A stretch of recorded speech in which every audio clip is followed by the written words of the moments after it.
Hello Internet, and welcome to Game 2 of my top 8 game from the top cut of the Arnhem Regional a couple of weekends ago. Now, Billa, obviously, again, he's one of the more respected German players.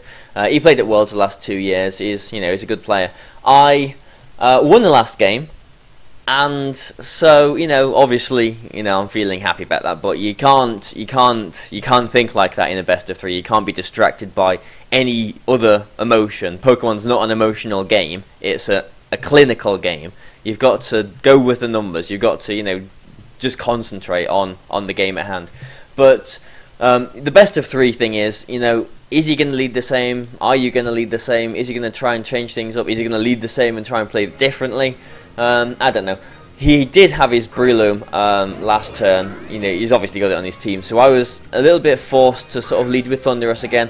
I like leading with Thunderous when I know that he's got a Breloom. It makes me feel a little bit safer. But he leads the same. I lead exactly the same as well. Now, last game, let's just get rid of this Intimidate. There we go.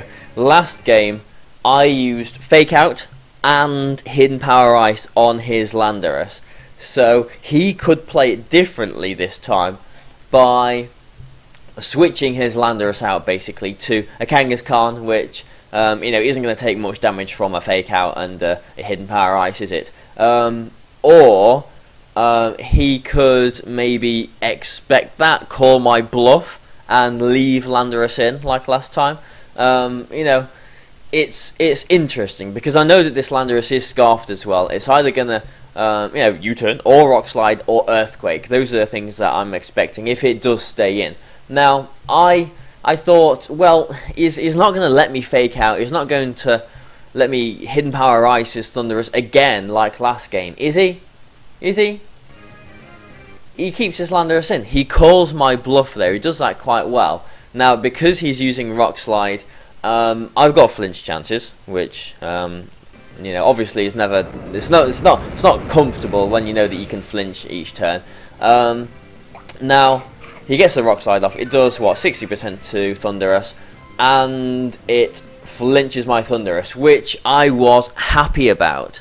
You don't often hear that, do you? I was happy that he flinched my Thunderous, but I was happy because I was actually using Thunderbolt on his Landorus.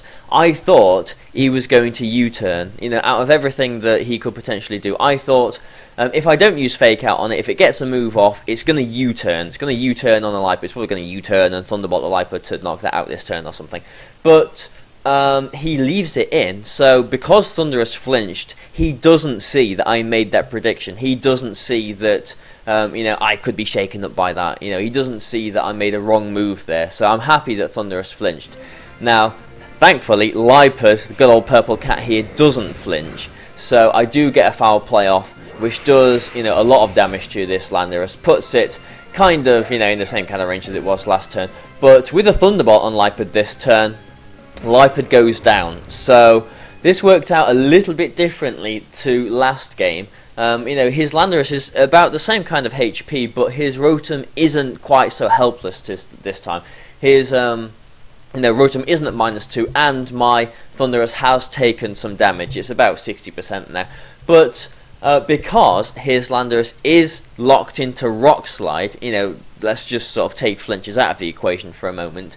I know that Terrakion is quite comfortable sitting in here. It can obviously take Rock Slide, it can take an Overheat, it can take a Thunderbolt, it can take a Will-O-Wisp. I've got a Lumberry. So again, Terrakion sitting out here, I'm quite happy. If this Landorus wants to stay in and just keep throwing Rock Slides out, maybe fishing for flinches, trying to knock this Thunderous out, then I can knock the Landorus out with a Rock Slide as well. So he does stay in, he goes for these Rock Slides, he misses Thunderous here, which, I think my Thunderous would have just survived. I get a Thunderbolt off here on Rotom, which, again, I thought the Rotom might switch out, so, because he's not Earthquaking this time, he can freely switch in a Kangaskhan or something like that. I wanted to get a little bit of damage off on something that was potentially coming in there. Also, if his Rotom does stay in, which it does, and I get a little bit of damage off, and I potentially put it into Rock Slide range, which, you know, it's always funny, isn't it, VGC? Like, you're always going to want to go for the moves that are super effective, or you know, maybe neutral, but actually doing this move, going for like not very effective moves, just to get a bit of important damage off, is actually, you know, if you've got a game plan in mind, then it's actually really important as well. So going for this Thunderbolt on this Rotom Heat, you know, obviously it's resisted, worked out nicely for me here. Terrakion doesn't flinch, so I do get this Rock Slide off. I get to knock out this Landorus. The Rotom just survives though, so obviously the Rotom can flinch here as well. Now, if you did watch the last game, you saw me toiling over what the item was on this Rotom. I thought it was Safety Goggles, but now finally, definitively, I see that it is Citrus Berry. Now, that was an interesting turn. The Rock Slide miss on my Thunderous was unfortunate for him. It was really unfortunate for him, because I've still got my Thunderous here. Basically, if Thunderous went down that turn, I would have just had my Terrakion and Breloom out, and it wouldn't have worked out too well for me. As well, he brings Aegislash here, which he didn't have last game. Now, I'm expecting either he's got Kangaskhan or Breloom in the back. I thought it actually might have been his Breloom. But, you know, obviously it could be his Kangaskhan as well, because that's his Mega Pokemon. Now, he made a really smart move. The first turn of this game, he wanted to knock my Lipad out again, so he went for the Rock Slide and the Thunderbolt to knock Lipad out. Now, he knows that if I brought the same Pokemon, Terrakion, Thunderous, Breloom, he knows that those three Pokemon just can't touch Aegislash. Yeah, Thunderous can Thunderbolt it, but Terrakion and Breloom especially cannot touch. You know, really, they can't really touch Aegislash at all, apart from putting it to sleep. They can't really do too much damage to it. So he knew taking care of Lipad put his Aegislash in a really good position. Now that Rock Slide miss was unfortunate on my, was unfortunate for him on my Thunderous, because it means that basically I can protect with Terrakion, because I know that a Flash Cannon will one-shot it. It means that I can taunt this Aegislash. Now, a taunted Aegislash is not very threatening, because in Blade form, it's still going to be taking lots of damage from even resisted hits. It means that it can't King Shield, it can't, you know, put itself into defense form. Now, if he did go for a substitute here, you know, or even a Wide Guard, then, you know, it can't again, because it's taunted. You know, if he did go for a substitute, then obviously it wouldn't, because I taunted it. So he does take care of my Thunderous that turn. This Aegislash is taunted, so I'm not too worried about it now, because I know that I can bring Breloom in. I know that this Rotom is not Goggles as well, but I know that it's in Rock Slide range too. He does have to switch his Aegislash out, because, you know, it's in Blade form. It's just going to get put to sleep. It's going to, you know, take, you know, a fair bit of damage from these moves.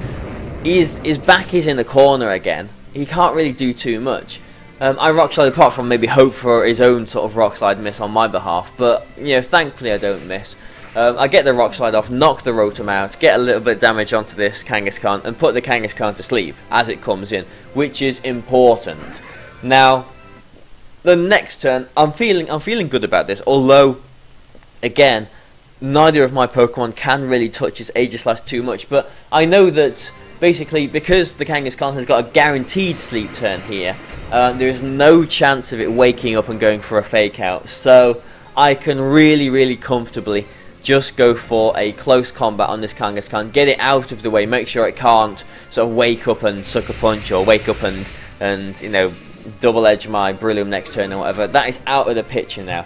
This Kangaskhan is gone. So basically, I've got both of these Pokemon against his Aegislash. Obviously, I can go for the Spore this turn. You know, yeah, it's not got Lumberry or Chesto Berry, so it's going to sleep. And there we go. It takes its sleep turn. It was trying to attack that turn, but it takes its sleep turn now. And so this is where things get a little bit interesting now, because this is you know, this is the first regional in Europe. We haven't got the official system yet, so the official timer isn't in place here. If this was like at Nationals or something, if the timer was going, I'd feel really comfortable because I know that I've got 2 Pokemon out here. I can stall out the timer and win on timer, basically. I've got that, you know, almost guaranteed I can win on timer. But because I don't have that, I've got to knock this Aegislash out. There's like, I don't know, 3/4 of an hour left on the timer, so you know, I can't stall the timer out here. But I'm still feeling quite good. Because, you know, let's see how it plays out. The next turn, he's asleep, remember, but he goes for King Shield to put it back into defense form because, you know, he wants his defenses. He doesn't want to be taking much damage from my attacks. He's kind of forced to do that. Now, he could have woken up that turn. If he did get a first turn wake, he would have woken up, gone for the King Shield, and I would have been able to spore it again next turn. So this is one of these strange instances where a first turn wake would not have been good for him, so he's probably really thankful that he stays asleep there. But it does mean that, you know, again, it's asleep. My Terrakion can get a substitute up, and Breloom can get a little bit of damage off with a Bullet Seed. So I'm just going to be chipping away at it here, you know, getting as much damage as I can off. Obviously, Mach Punch does no damage to it. You know, it's already asleep, so there's no need in sporing. Bullet Seed is the only thing that Breloom can do here. It has got leftovers, so again, this is going to take quite a bit of whittling. Now, I've got no option now. All I've got to do is just try and, you know, knock it out with these not very effective moves. I get the Rock Slide off, I get the Bullet Seed off. If it does wake up, it can go for a substitute. Now, if it wakes up and goes for a substitute, I would basically have to Rock Slide and hope for 3 Bullet Seed hits. As we can see here, that would be enough to you know, knock out a substitute. If it attacks, then, you know, he's lost the game because I can just put it to sleep and all the rest of it. So he needs to wake up, he needs to get a substitute off. Even if he does substitute, I can Rock Slide and Bullet Seed, and that should take care of the substitute. And then I can basically spore it again and, you know, cycle around and knock it out like that. You know, he would have brought Breloom down to its Sash or got rid of Terrakion substitute, you know, in that process, but I felt good. He does wake up here though, so he gets a second turn wake up, which is ideal for him, and he flinches.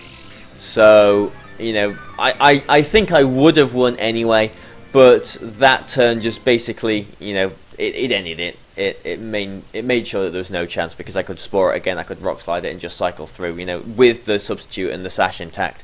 So, you know, some interesting games there, some really interesting games. There we go, yeah. So, I'm glad, obviously, you know, glad to win my game. I'm going into the top 4 now.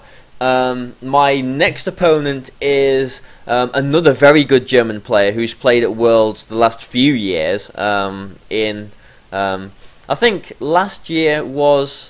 No, he's played 2 years in the Masters division at Worlds. The year before he was in the Seniors divisions at Master. Called Eloy, is a very good German player, and actually he is the guy that knocked me out of the top 8 of the Milan National in 2013. So, you know, I didn't really know what was going to happen, but, you know, looking forward to the game. So that'll be going up, you know, tomorrow probably, you know, so look forward to that. I hope you've enjoyed this game. I hope you've enjoyed my commentary, you know, again. Please feel free to share the channel, share the video, you know, like it, comment on it, do whatever. You know, it has been great so far. You know, these videos of this regional so far, there's been a really nice response from you a lot. So, you know, really happy about that. But thanks for watching, guys, and bye for now.